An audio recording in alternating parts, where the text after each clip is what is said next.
TNE Televisión y la productora Casting TV presentan el programa Agenda Pública, conversaciones de actualidad, con la conducción de los periodistas Fernando Quilaleo y Daisy Castillo. Un espacio para conocer la voz de importantes actores de la realidad nacional en un diálogo informativo, franco, directo y amistoso.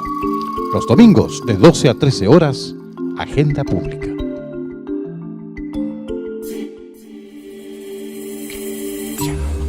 Bienvenidos, estamos en Agenda Pública, conversaciones de actualidad, y en esta ocasión nos acompaña Paulina Ruiz. Ella es presidenta de la Federación de Funcionarios de la Fiscalía Metropolitana Sur. Paulina, bienvenida a nuestro programa. ¿Cómo está? Hola, gracias Daisy, gracias Fernando por invitarme hoy día a su programa. Paulina, conversemos entonces, pues tú como dirigente sindical, además eres dirigente nacional, también del Ministerio Público, de los funcionarios del Ministerio Público. ¿Cómo ha sido tu experiencia de vida sindical entre funcionarios públicos? Cuéntanos un poco cómo llegaste a ser dirigente, porque tú vivías en La Serena, trabajabas ya en el Ministerio en La Serena o comenzaste en Santiago a trabajar ahí. Bueno, la verdad es que yo he vivido en varias regiones del país, principalmente en el norte de Chile y en la Universidad de La Serena, donde estudié 2 años. Tuve unos primeros acercamientos al tema de la dirigencia. En esos años ya se hablaba de la inequidad, de la falta de financiamiento, ¿cierto?, para la educación superior, y en ese tenor me tocó tener alguna participación incipiente en el tema de la dirigencia. Luego en el servicio público me inicio alrededor del año 2002 y en el Ministerio Público empiezo a trabajar en 2005. Por una necesidad de los funcionarios, de los trabajadores, fundamos la primera asociación de funcionarios del Ministerio Público. ¿En qué año, perdón? En el año 2007. Bueno, fue una situación que no estuvo exenta de problemática.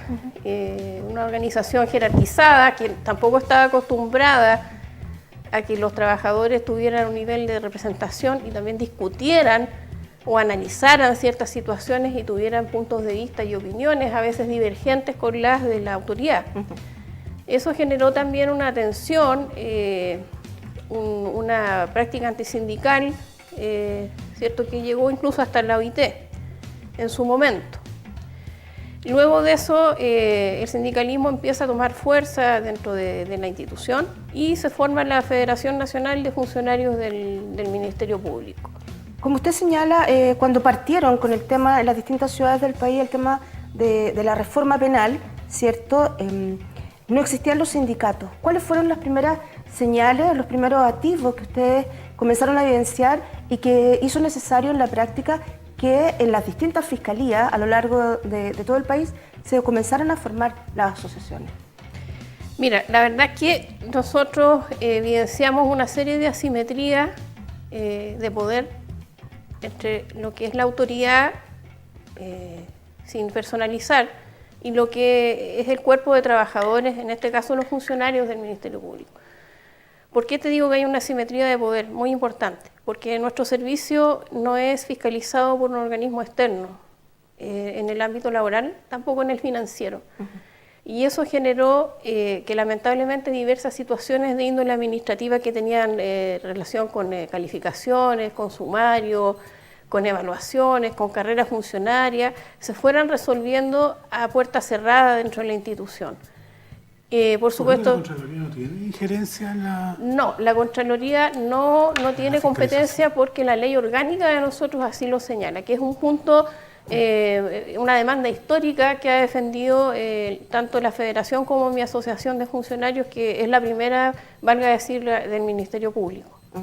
Ahora, el hecho precisamente de que no exista una fiscalización externa, como pudiera ser, que es lo que ustedes han planteado, que efectivamente la Contraloría General de la República tenga injerencia, ¿cierto?, en los procesos de fiscalización. La falta de esta regulación externa, ¿cuánto de alguna manera ha permitido que se cometan situaciones irregulares, como pueden ser, por ejemplo, que ustedes lo han denunciado como Asociación Nacional de Funcionarios del Ministerio Público, por ejemplo, despidos injustificados, represalias contra algunos dirigentes, como en su caso personal, ¿cierto?, por hacer denuncias, donde de alguna manera también se ven amedrentados por las autoridades de turno?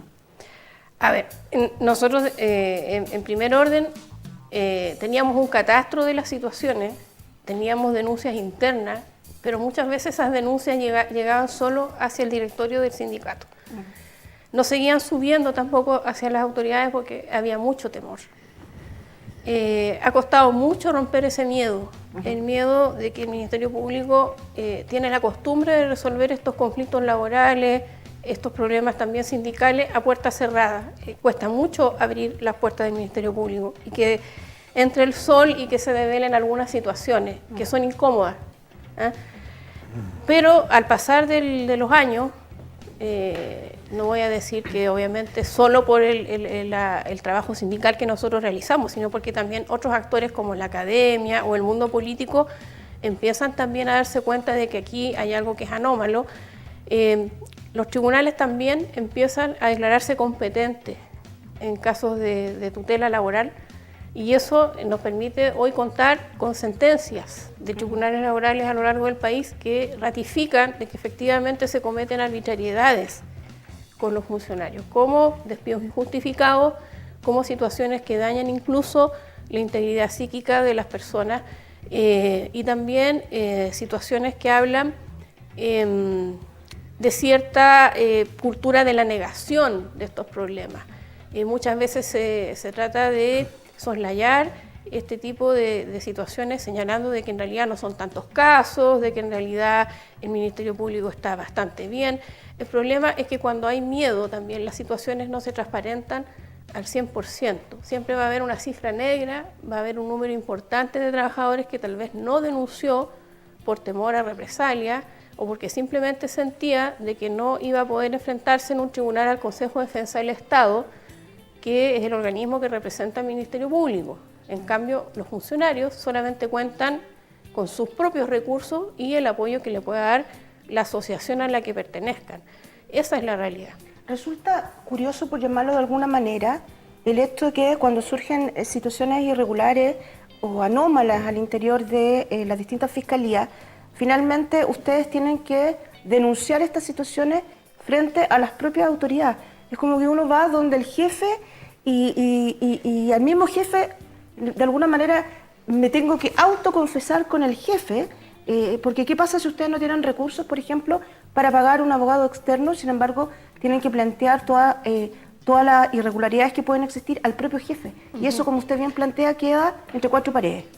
Claro, hay una evidente indefensión para los funcionarios en materia de protección de derechos laborales. El Ministerio Público, cuando se crea, o más bien dicho, cuando se empieza a redactar la Ley Orgánica Constitucional, deja fuera todos estos temas, así como también deja fuera beneficios que son propios de cualquier trabajador del sector justicia, como la asignación profesional. Sí. Hay una serie de desventajas que aquejan a los funcionarios del Ministerio Público que no son muy conocidas y obviamente nuestra institución está constituida también por fiscales, pero hay que señalar que más del 80% de los trabajadores del Ministerio Público somos funcionarios de las diversas profesiones, de los diversos estamentos que conforman el Ministerio Público.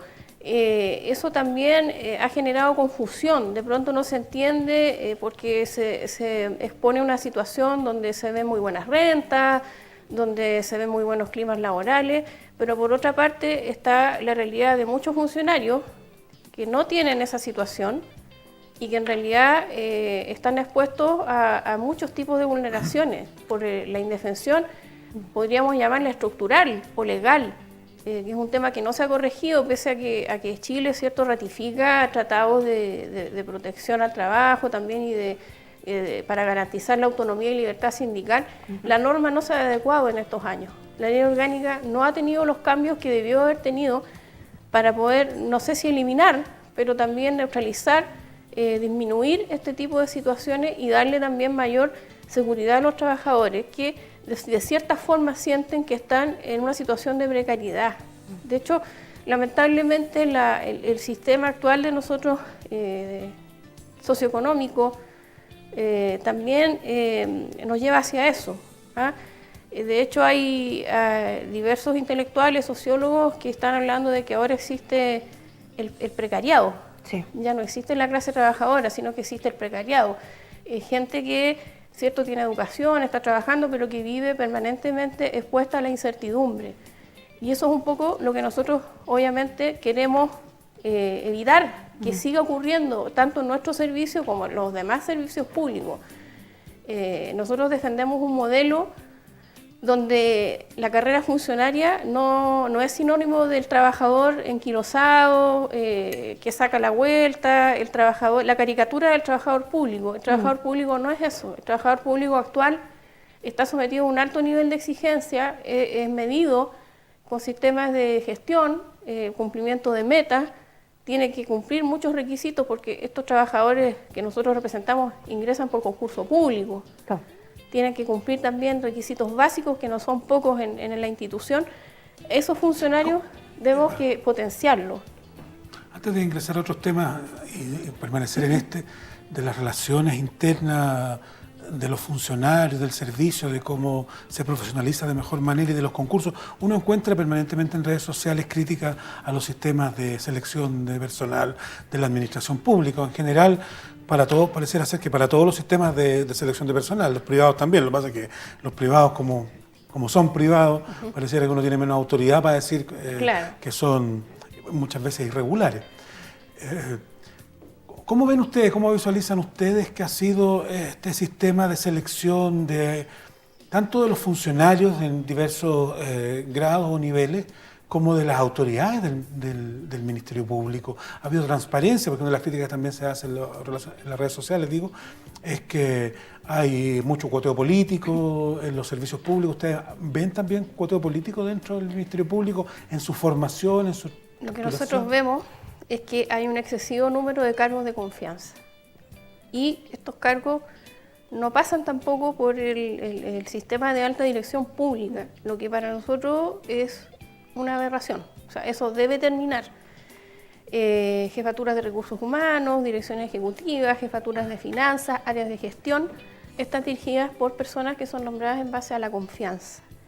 Y nosotros consideramos que esas personas obviamente pueden cumplir los requisitos académicos correspondientes, técnicos, pero las habilidades blandas, que son las más importantes a nuestro juicio en este momento social que estamos viviendo también como país, muchas veces no están presentes porque tampoco se indaga si el candidato, de hecho no hay candidatura, o sea, esa persona no compite con nadie. Paulina, perdón, está también el tema que en algún minuto ustedes como asociaciones en general han denunciado, que es el concepto de lo que se llama la silla musical, que uno ve un fiscal en una determinada región y luego, sin mayor proceso de postulación ni concurso, está en otra, a la cabeza, digamos, de esa fiscalía en otra región del país. Sobre todo después que tuvo algún problema en la región en la que estaba. Exacto, Bueno. Casi es el regalo. O sea, nosotros consideramos evidentemente que hay un gran tema, porque los fiscales regionales asumen conociendo cuáles son las reglas del juego. Las reglas del juego hablan de un periodo de 8 años, al término del cual el cargo ya no puede, en cierto, ser ocupado por la misma persona. Se entiende que hay una expectativa de perpetuarse en el servicio, pero el problema es, obviamente se genera cuando son personas que han tenido problemas con las asociaciones, que han tenido denuncias, no inclusive ni siquiera hacia su propia persona, sino que a su equipo de trabajo, y esas denuncias de acoso, maltrato no han sido bien trabajadas, claro, y no tienen en realidad tal vez esas competencias blandas que señalo que para nosotros son las esenciales en el manejo de equipos humanos, y se van perpetuando en el ministerio, también llevando a su gente de una región a otra. Tampoco es sano. Nosotros creemos que, obviamente, volvemos al tema, defender el concepto de carrera funcionaria como lo que corresponde, lo que debe ser, no como el sinónimo de funcionario público de los años 50, que es cierto, estamos en otra época donde las competencias de los trabajadores han aumentado, se han desarrollado, por lo tanto, la carrera funcionaria es lo único que permite el desarrollo integral de los trabajadores y también de la institución, y por qué no decirlo de la sociedad. Grupos de personas, trabajadores que están, como dije antes, en la lógica de la precariedad, de la incertidumbre, no son 100% productivas, no van a estar 100% seguras, no van a, digamos, tener esa empatía tampoco con su propio servicio. Lo ideal es que la gente tenga seguridad y que pueda desarrollar su trabajo con absoluta certeza de que también, incluso si quisiera denunciar alguna irregularidad que detecta, como corresponde a cualquier funcionario público, no importa el estamento, va a tener las redes de apoyo y protección para hacerlo. Estas personas que entran por confianza, esto nos comentaba, después de pasado algún tiempo, que la confianza empieza a menguar, quizá un poquito por la capacidad técnica o por el mismo nivel de relacionamiento que tenía con la persona que lo invitó a trabajar ahí, que lo llevó, que lo designó. ¿Se acercan a la asociación de funcionarios? Después de alguna cantidad de tiempo, no sé, 6 meses, un año, esto administrativo, financiero o de algún ámbito, ¿ingresan a la asociación? ¿Se hacen socios? Generalmente no. Generalmente no participan de las asociaciones de funcionarios. Al contrario, existe como una cultura organizacional que dicta que esas personas, pese a que son funcionarios en el papel, son de la gerencia, como exactamente, están en un estatus distinto, por lo tanto, diría que hay una lógica de que no deben estar en los sindicatos ni participar, pero no es algo que esté, digamos, explicitado, sino que es algo tácito que se vive y que es parte, como digo, de la cultura de nuestra institución, lamentablemente. Paulina, además del tema de los despidos injustificados, ustedes también han denunciado, que no es menor, situaciones de abuso sexual. ¿Cómo evalúan esa situación del cual ha sido víctima alguna funcionaria? No en Santiago. Vamos a especificar un poco la nomenclatura, sí, porque estamos en el mundo del trabajo, hablamos de acosos. Sean acosos laborales. Acoso. O acoso, porque abuso es ya una categoría de delito. Mi colega tiene una tendencia a mirar todo respecto del Sename. Vamos a hablar de eso. Los acosos pueden ser múltiples. Exacto. Y en el ámbito, lamentablemente, la mujer en acoso sexual está más expuesta. Pero acá hay una denuncia, de hecho, de acoso sexual, puntual. Hay denuncias de acoso sexual. Nosotros, por lo general... ¿De jefatura sobre funcionarios o de funcionarios como pares? La verdad es que nosotros tratamos estos temas con bastante resguardo, porque sí, generalmente también son las víctimas las que nos piden discreción. Así es. Sin embargo, lo que podría señalar es que obviamente cuando ocurren este tipo de situaciones es porque la institución está fallando en algo. Es la institución la que está fallando. ¿Tiene protocolo de denuncia de acoso? Ahora se está trabajando en un protocolo, pero durante muchos años realmente no había nada que garantizara a una persona, voy a decir persona porque puede ser también un hombre, no hay por qué excluir, claro, que tuviera, digamos, a qué aferrarse, a una normativa o por lo menos a un instructivo o un protocolo, como señala Fernando, para poder defenderse. Ahora tenemos algunas herramientas, ¿ah? Pero más que herramientas de denuncia, nosotros creemos en la prevención. Creo que la prevención es el mejor remedio en este caso.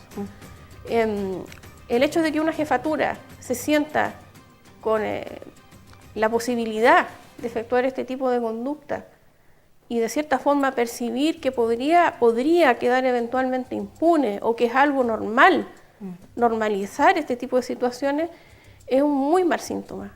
No debe ocurrir en ningún servicio público, en ningún servicio privado, tampoco en ninguna empresa. Creo que aquí también influyen otros factores que son más macro, el tema de las culturas de nosotros que son machistas, las culturas latinoamericanas, el tipo de organización también cuando son jerarquizadas, muchas veces se hace abuso también de esa jerarquía, de ese estatus que le da a ciertas personas algunos cargos. Es un tema donde también la mujer ahora se ha ido empoderando más en denunciar y eso nosotros lo valoramos positivamente, también lo vemos dentro de la institución. Ahora, ¿qué es lo que preocupa también?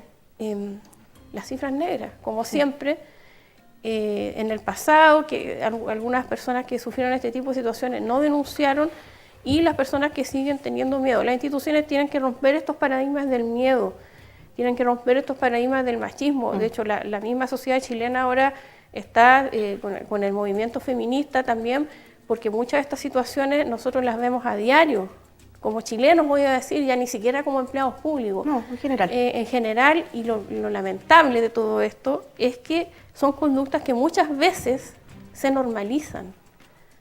Es como, hasta de cierta forma, una perversidad que lamentablemente está dentro de los códigos sociales de nosotros. Sobre todo, hay que decirlo, que los varones le hagan insinuaciones a las mujeres o de cierta forma traspasen algunos límites que no debieran estar permitidos. Por lo tanto, la complejidad de este problema yo creo que también implica que como Estado tenemos que tomar medidas, no solamente para un servicio público, sino que para todo el país. Efectivamente, las mujeres están mucho más expuestas a este tipo de situaciones, por lo que acabo de señalar, por factores básicamente culturales. Paulina, es de público conocimiento que el actual fiscal nacional, Jorge Abbott, ha tenido algunos cuestionamientos en el último tiempo, tanto por sus dichos como por sus acciones, particularmente después de una cuenta pública en que señaló que había que tratar de una manera con mayor consideración a aquellas autoridades electas sobre otros ciudadanos. Le ha traído más de alguna dificultad, tanto que parlamentarios del Frente Amplio presentaron a la Corte Suprema una solicitud de destitución, en la cual usted también, como dirigente nacional de los trabajadores, tuvo que declarar. ¿Nos puede contar algo de lo que le preguntaron, de lo que le tocó declarar? ¿O quedó como secreto? No creo. No es secreto, está incluso en las redes. A ver, primero aquí partir señalando de que este tema lo tiene que ver la Corte Suprema. Yo consideraría imprudente entregar una opinión sobre lo que debiera ser el resultado de este proceso. Lo que sí puedo señalar es que evidentemente hay situaciones que no debieran ocurrir dentro del Ministerio Público. Y sobre esas situaciones nosotros expusimos. Son las que hemos estado conversando. Sí. También hay algo que me preocupa que es la concepción de derechos humanos que lamentablemente muchas veces está sesgada, está parcializada. Nosotros hablamos de derechos humanos en el trabajo y si vamos a normativa internacional nos vamos a dar cuenta de que, bueno, lamentablemente en nuestro país, en la Constitución, el trabajo no aparece como un derecho, pero debiera aparecer como un derecho. Y en segundo lugar, ya la Corte Interamericana de Derechos Humanos en el año 2017 ya se pronunció sobre el trabajo y la estabilidad laboral como un derecho humano. La Declaración Universal de los Derechos Humanos también señala que es un derecho humano el trabajo. Por lo tanto, aquí lo que nos gustaría a nosotros es de que este tema también, cuando se ponga en la palestra, cuando se ponga en debate, se hable de la real extensión de lo que son los derechos humanos. Estamos hablando ya de derechos humanos de tercera generación. Claro, muchas veces alguien podría decir un país que ni siquiera ha superado una etapa muy dolorosa, ¿cierto?, que todos la conocemos, donde obviamente hubo una brutal violación a derechos humanos. Si no hemos podido subsanar esas heridas o esas situaciones o solucionarlas, evidentemente que nos cuesta más ampliar nuestro horizonte hacia otras situaciones, pero nosotros como representantes de los trabajadores tenemos claro que el trabajo es un derecho, no es un favor, no es una dádiva, es un derecho inherente a la dignidad del ser humano. Y si nosotros nos vamos más allá, analizando lo que puede pasarle a una persona que pierde su fuente laboral de forma injustificada, arbitraria, hay múltiples consecuencias. Hay daños psíquicos, hay daños familiares, hay daño social. Lo mismo la estabilidad en el empleo, lo mismo también, me voy a ir a otros ámbitos, la previsión, un derecho a una previsión digna, a todo lo que está vinculado con el mundo del trabajo, a un sistema educacional, ¿cierto? O de preparación también para los trabajadores para que puedan evolucionar como seres humanos. Aquí estamos hablando de la dignidad humana en toda su extensión. Es un tema complejo, tal vez podríamos tratarlo en un capítulo especial. Se lo pregunto de otra manera. ¿Cómo impactó en los funcionarios del Ministerio Público las declaraciones del fiscal en torno a dar un trato distinto a autoridades que a ciudadanos comunes? ¿Cómo podemos ser nosotros? La verdad es que el Ministerio Público en su funcionamiento no está, digamos, muy al pendiente de estas dinámicas, que se puedan dar confrontaciones entre autoridades o fuerzas de otra naturaleza. El funcionario tiene que hacer su trabajo a diario. Pero si llega un diputado, pase. por ejemplo, si llega un diputado a atenderse al Ministerio Público, a presentar una denuncia, ¿no hace la cola de la OIRS? ¿O sí? O sea, ¿O tendría que hacerlo? Tendría que hacerlo. Como hacemos todos los ciudadanos, Tendría de que tomar un hacerlo. numerito y esperar que me atienda el funcionario. Que no lo haga de otra cosa. Ahora, O llega, lo que pasa es que pasa directo Pasa al directo, segundo piso, claro. no sé, al tercer piso. bueno, Antiguamente se trataba. eso no, por lo menos yo no he visto que pase en las fiscalías locales, regionales, efectivamente. Paulina, volviendo un poco, sabemos que no puede entregar mayor información respecto del testimonio que prestó ante la solicitud de remoción del fiscal nacional Jorge Aut. Eventualmente, porque tampoco sabemos, digamos, si va a ser así o no, a mediados de octubre podríamos conocer, ¿cierto?, la resolución de la Corte Suprema. En ese sentido, ante la posibilidad de que sea removido el fiscal nacional, eso marcaría un precedente dentro del Ministerio Público, sería la primera vez que eso ocurre. ¿Cómo ustedes evalúan ese escenario? De, a lo mejor, el estado y la condición en que podría quedar el Ministerio Público a la espera de que nombren a otro sucesor, eventualmente, digamos. No puedo contestarte eso. Ya, pero lo tenemos claro porque en el fondo, de alguna manera, su declaración podría prestarse para influir, tal vez, en la decisión de los ministros de la Corte Suprema, pero eso es entendible. Pero hay En realidad que no atención, quiere en los funcionarios hay profundizar más. atención, se comenta esto, imagino, ¿no? Porque es lo que está pasando. Lo que pasa es que el Ministerio Público, como está dividido en fiscalías regionales, funciona, digamos, en su rutina diaria, independientemente de lo que pueda estar pasando en otras esferas. Entonces, en la operativa diaria, la verdad es que estos temas no generan impacto en el rendimiento laboral. Bien. Siguen trabajando con normalidad, digamos. Estamos llegando al final. Como ha sido normalidad. siempre. Sí. Como ha Nos sido siempre. quedan dos minutos apenas de programa, te queremos agradecer, Paulina, que nos hayas acompañado. Intentamos conversar también de algunos temas que son de actualidad y que, por cierto, impactan en la comunidad y pensamos que deben impactar también en el Ministerio. ¿Cómo sigue tu dirigencia? ¿Hasta cuándo eres dirigente en estos últimos minutos? Bueno, nosotros los dirigentes estamos sometidos a una evaluación permanente. Cada 2 años la gente en la urna señala si tú sigues o no. A mí positivamente me ha tocado ser reelecta ya en 5 ocasiones. Pero eso no significa que haya nada seguro. Hay que ¿En seguir noviembre tienen las trabajando. elecciones de la FENAMIP, de la Federación Nacional? Posiblemente vamos a tener en noviembre y después obviamente vienen las de la base, pero más allá de que uno siga siendo dirigente o no, porque también uno puede darse un receso, Sí. el tema es la defensa de este modelo de desarrollo laboral, que es importante que lo internalicemos también no solo los dirigentes, sino que en general todos los trabajadores. ¿Participan de la mesa del sector público? Lo que pasa es que nosotros estamos de pronto como en tierra de nadie porque no somos parte de la administración central del Estado. Y ahí es donde también a veces la autonomía, digamos, legal nos juega un poquito en contra porque como no somos parte de la administración central del Estado, no estamos incluidos en algunas situaciones, pero tenemos que hacer negociaciones sectoriales. Ya, Paulina, queremos agradecer, sí, entonces, le queremos dar las gracias a Paulina Ruiz, presidenta de la Asociación Nacional de Funcionarios de la Fiscalía Metropolitana Sur. Y antes de ir a la pausa, queremos recordarle que todos los videos de nuestras entrevistas en Agenda Pública, usted lo puede ver en www.elminuto.cl, que es el primer diario social en América Latina, con columnistas que hablan sobre la realidad nacional e internacional. Vamos, Fernando, a una pausa y volvemos de inmediato en Agenda Pública.